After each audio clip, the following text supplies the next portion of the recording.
Tiens, mes potes. Tout ça là-haut, là. Tiens.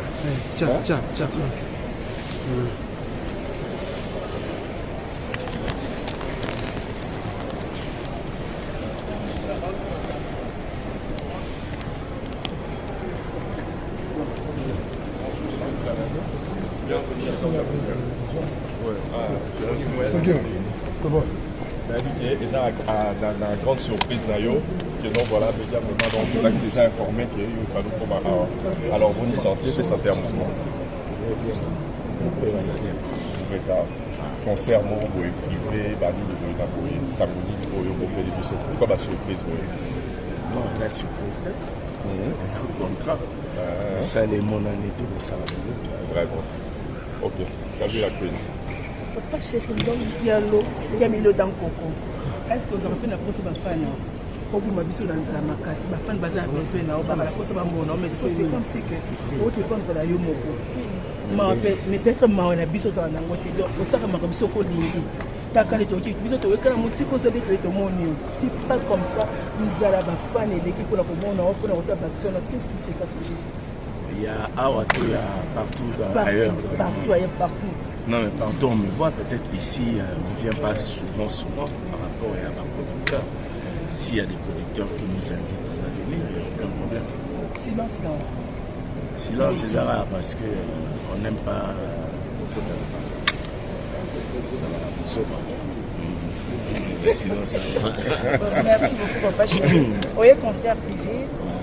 Ceux qui produisent un mot comme mon a des choses avec ce concert parce que à ce d'ici bazar déjà na bwana mboka ya loi je crois que on a exercer concernant normal il faut avoir un work permit pour permis de travail biso to na oyo ya osala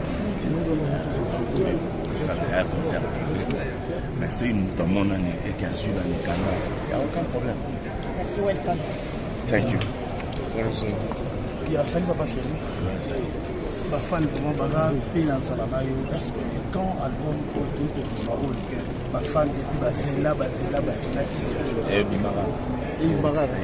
Non, ça la biso va tout mais ça va concert. Non, on veut faire des choses bien, on veut pas faire des choses à la va-vite. Bon, saliga pour battre mon sali, on veut faire des choses bien. En ce moment, pour lui que la musique du Congo, il faut le reconnaître. C'est bon. C'est bon, on a Non, pardon, dernière question. Papa chéri, base de match, qu'est-ce qui ne va pas? Base de Nino aussi, vous voyez que ça va prendre les lots pour la base de match. Non, tout va bien. C'est bon. Au moment opportun, et on peut ça les lots pour faire plaisir aux gens, aux beaux yeux des gens, tout ça. Il faut attendre le moment où il saigne et bien. Le travail est déjà fini. On a déjà fini. L'eau est habillée, c'est la radio.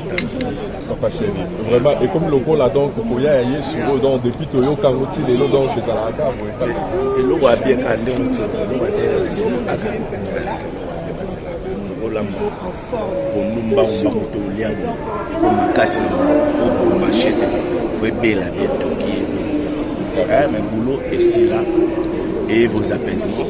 Le travail est déjà fini. Maintenant, il faut voir les voisins comment sortir dans de bonnes conditions que ça soit bien. En tout cas, merci beaucoup pour la table. Je t'en prie, merci. Nous serons là avec vous. Merci.